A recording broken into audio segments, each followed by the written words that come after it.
Okay, here in New York City, 2020 Toy Fair at the KnuckleBonz booth. The only time where everything is actually up and under the lights during the year, and it's the Twisted Sister launch. And I'm here with Mr. JJ French. Hey everybody. JJ, hey, talk to us a little bit about the costume nexus. This is the Stay Hungry era. Talk about the beginning of the look on stage and how you get to this point.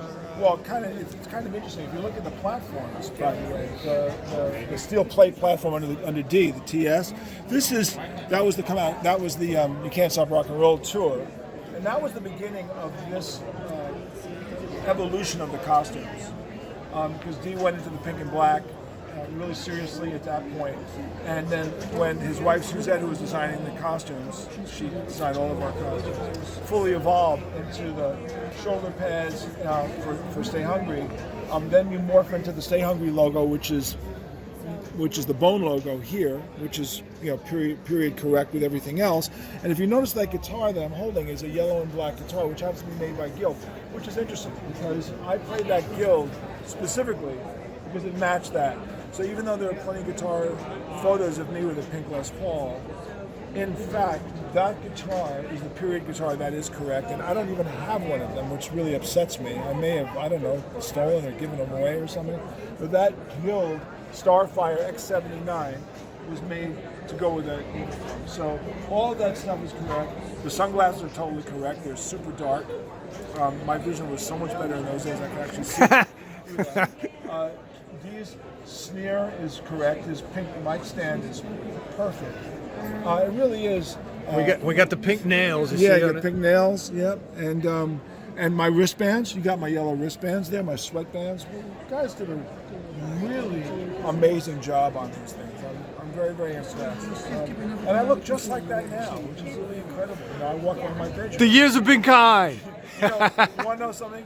That uniform, my stage clothes, I gave them to my brother and totally forgot.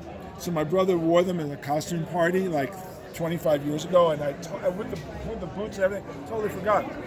So one day, I'm saying to him, we're talking, he goes, I still have your stage clothes from 1984. So what do you mean? And he goes in the closet and he pulls it out. So I now do have them in my closet, but I have not tried to put them on. In the closet. But I do have permanently in the closet. And probably D has his as well. So anyway, what's really cool is look at the way Twisted Sister's written. Look at the way the two platforms are perfect. That is the Can't Stop platform. That is the Stay Hungry platform, and this is a perfect transition from You Can't Stop Rock and Roll to Stay Hungry. Really perfectly evocative of the era.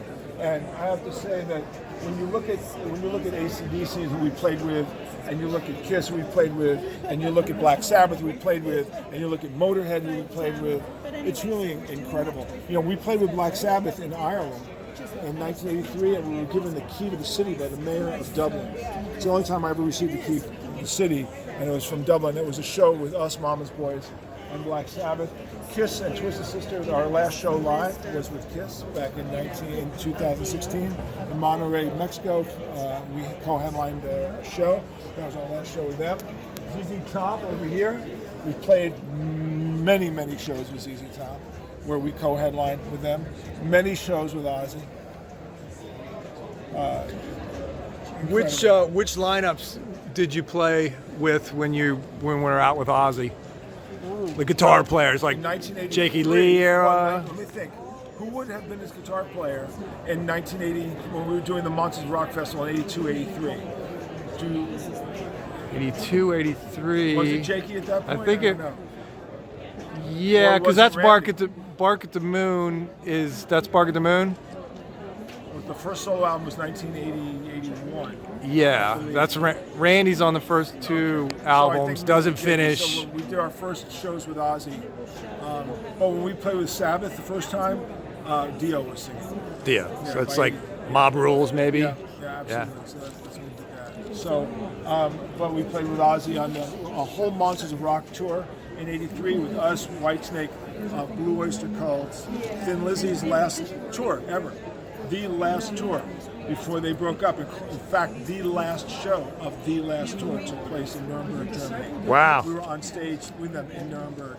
And I remember all the bands knew that that was the last one, even though they had done a farewell show in England. No one knew that they continued on for the rest of the summer on the Monsters of Rock tour. So the Monsters of Rock tour wound itself all through Europe and ended in Nuremberg at the end of August in '83, and it was Thin Lizzy's absolutely last show. And I remember Lemmy from Motorhead and Meatloaf was on it, Blue Oyster Cult was on it, and everybody was talking about, let's get on stage and watch Thin Lizzy. So all the musicians stood on stage to watch their final show. It gets very emotional. They were amazing. But it's a great history.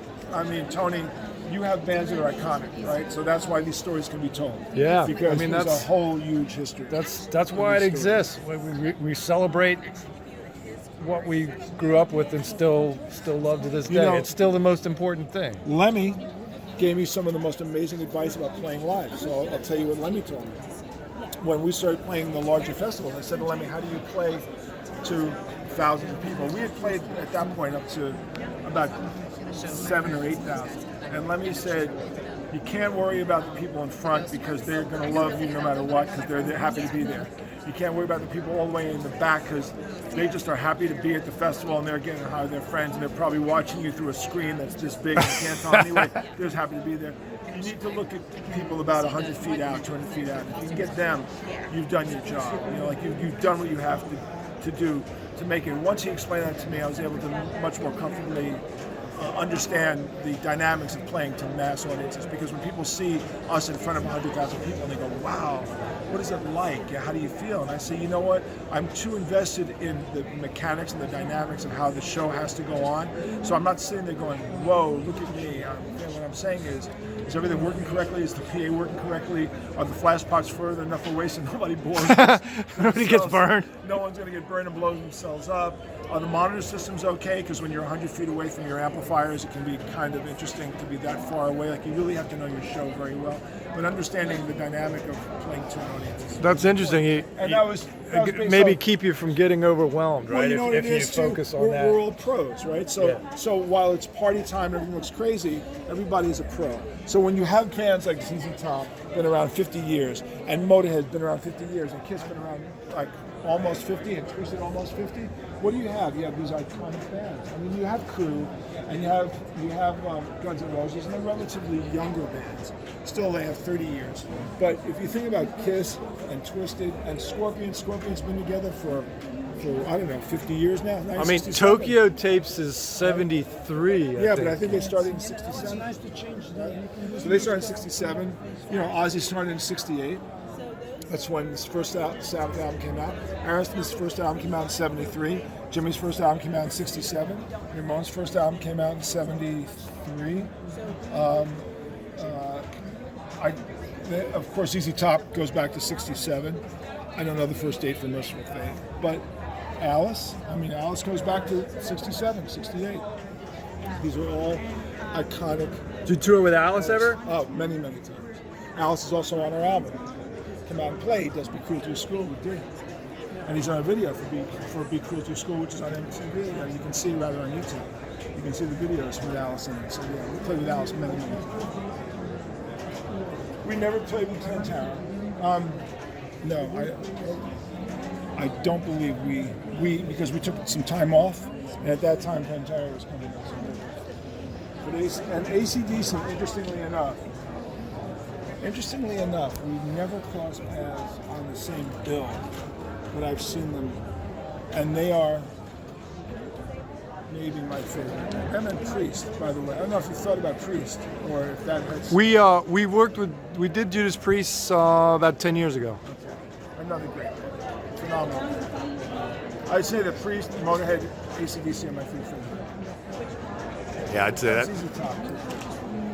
that's a good trio. Great collection.